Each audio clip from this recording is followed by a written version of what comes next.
Hallelujah, hallelujah.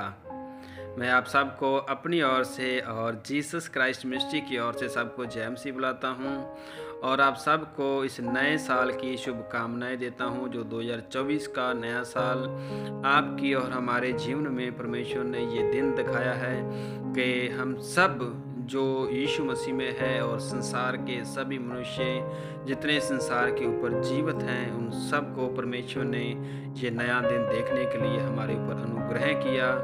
और मैं आशा करता हूँ कि आप सब प्रभु में बने हुए हैं, सब ठीक हैं। तो प्रभु आप सबको आशीष दे और इस नए साल में प्रभु आप सबको बरकतें दे और आपके जीवन में अच्छे अच्छे काम करें।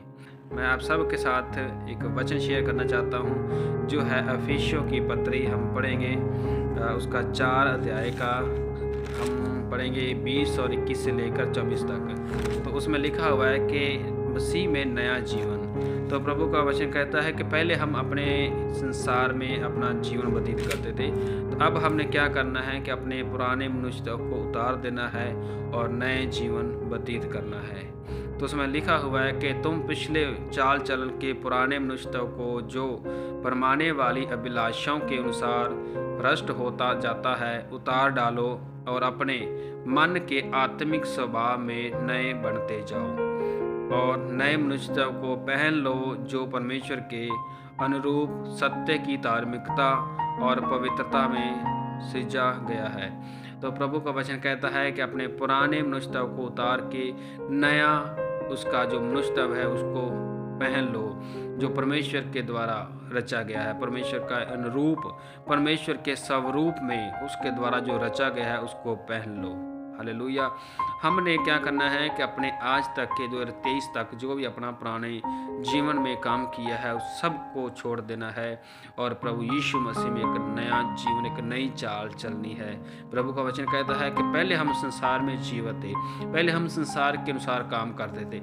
आज हमने क्या करना है कि हम अपने पुराने सारे काम को छोड़कर प्रभु के नए स्वरूप को पहन लेना है जो यीशु मसीह परमेश्वर ने, अपने प्रभु ने हमको अपने स्वरूप में बनाया है।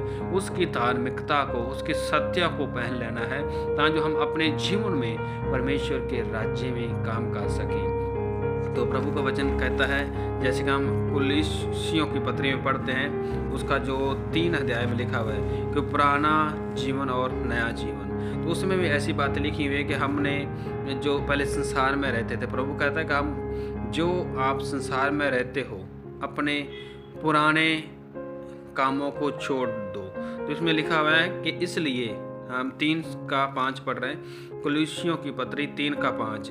इसलिए अपने उन अंगों को मार डालो जो पृथ्वी पर है, अर्थात व्यभिचार, अशुद्धता, दुष्टकामना, बुरी लालसा, लोभ की जो मूर्ति पूजा के बराबर है।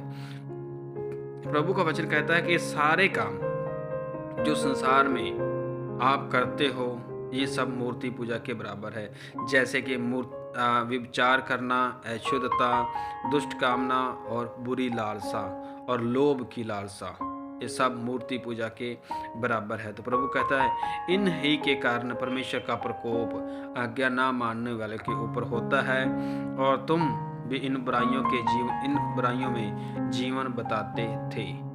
अब नहीं है, वो कहता बिताते थे। जो यीशु मसीह में आने से पहले हम संसार में ऐसे ही काम करते थे, पर अब हमने यीशु मसीह को पहन लिया है। तो क्या करना है कि पुराने सारे बुरे काम छोड़ देने हैं जो बुराई के हैं, जो व्यभिचार के बराबर है, जो मूर्ति पूजा के बराबर है, उन सब को छोड़ देना है। और आगे लिखा हुआ है कि आप 9 में लिखा हुआ है कि तुमने पुराने मनुष्य को उसके कामों समेत उतार डाला है। जब हमने यीशु मसीह को पहन लिया था तो उसी दिन हमने अपने सारे बुरे कामों को छोड़ दिया, उन सारे पुराने वस्त्रों को उतार डाला है। तो प्रभु कहता है कि अब नए मनुष्य को पहन लिया है जो अपने सृजनहार के स्वरूप के अनुसार ज्ञान प्राप्त करने के लिए नया बनता जाता है। हालेलुया। कहता है उसके सृजनहार के स्वरूप के अनुसार ज्ञान प्राप्त करने से करने के लिए नया बनता जाता है। तो आप जब हमने परमेश्वर के स्वरूप को पहन लिया है तो उसके ज्ञान को प्राप्त करते हुए हम नए बनते जाते हैं, अपना एक स्वरूप बनता जाता है, एक नया मार्ग खुलता जाता है। इसलिए क्या करना है कि बुरे कामों को छोड़ के परमेश्वर के अच्छे कामों में लग जाना है। उसमें ना तो यहूदी, ना यूनानी, ना खतना रहित, ना जंगली, ना सुकूती, ना दास, ना स्वतंत्र, केवल मसीह सब कुछ और सब में है। ऐसा नहीं है कि आप किसी जाति से बिलोंग करते हो, या किसी धर्म से, या किसी रिलीजन से बिलोंग करते हो, आप किस देश से हो, किस शहर से हो, प्रभु ऐसा नहीं देखता। आप सब अपने मन को शुद्ध करें तो वो जो प्रभु कहता है कि ये सब कुछ यीशु मसीह में है, और वो सब में है। जो यीशु मसीह को पहन लेता है उसमें वो सब में आ जाता है। इसलिए हमने क्या करना है कि पुराने मनुष्यों को उतार के नए मनुष्यों को पहन लेना है। इसलिए प्रभु कहता है कि इसलिए परमेश्वर के चुने हुओं के समान जो पवित्र और प्रिय हैं, बड़ी करना और भलाई और दीनता और नम्रता और सहनशीलता धारण करो, और एक दूसरे के अपराधों को क्षमा करो। आगे लिखा हुआ है 3 का हम जब 17 पढ़ते हैं लिखा हुआ है कि वचन में या काम में जो कुछ भी करो सब प्रभु यीशु मसीह के नाम से करो, और उसके द्वारा परमेश्वर पिता का धन्यवाद करो। हालेलुया।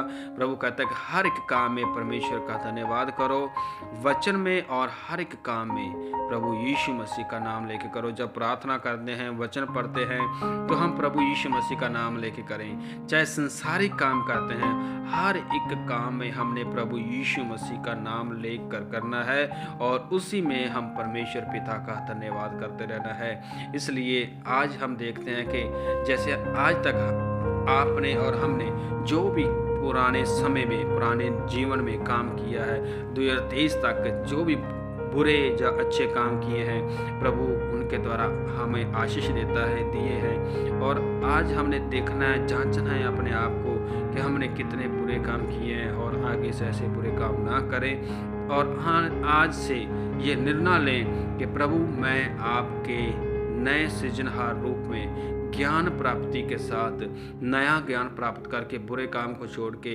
यीशु मसीह को पहन के आपके नाम से हर काम में आगे बढ़ूंगा, आपका नाम लेके प्रभु का काम करूंगा।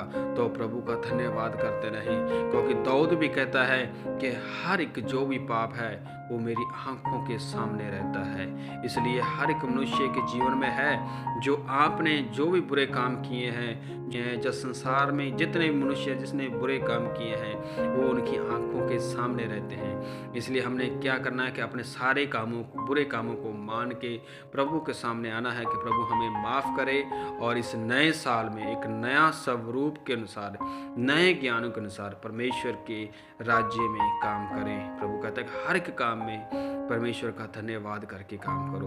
तो हमने क्या किया है कि अपने पुराने जीवन को हमने छोड़ दिया है, और हमने पुराना चाल चलन छोड़ दिया है, नए स्वरूप में आ गए हैं। कुलिसियों की जो 3 अध्याय का जो 10-11 में लिखा हुआ है कि आपने जो नए मनुष्यत्व को पहन लिया है, और जो अपने सृजनहार के स्वरूप के अनुसार ज्ञान प्राप्ति करने के लिए नया बनता जाता है। हालेलुया। तो प्रभु इस नए साल में 2024 में आज से लेकर हर दिन प्रभु आपको आशीष दे। ये नहीं कि हमने सिर्फ आज के दिन ही, ये 2024 के दिन ही हमारे लिए नया साल नहीं है। हमारे जीवन में हर रोज़ नया दिन होना चाहिए, नया साल हर रोज़ की तरह होना चाहिए। वचन के साथ, प्रार्थना के साथ प्रभु हमारे जीवन में हर रोज़ नया काम करे, तो वो हमारे लिए एक नया साल की तरह काम करेगा।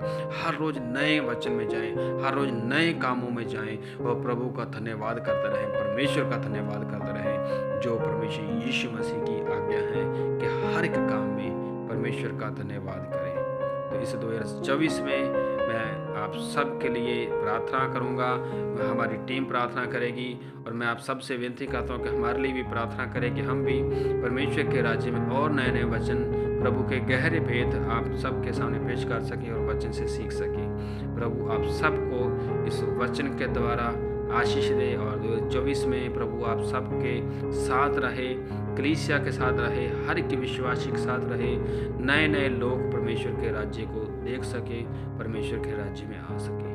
प्रभु इस वचन को द्वारा सबको आशीष दे। धन्यवाद। आमीन। हालेलुया। सबको जय मसीह।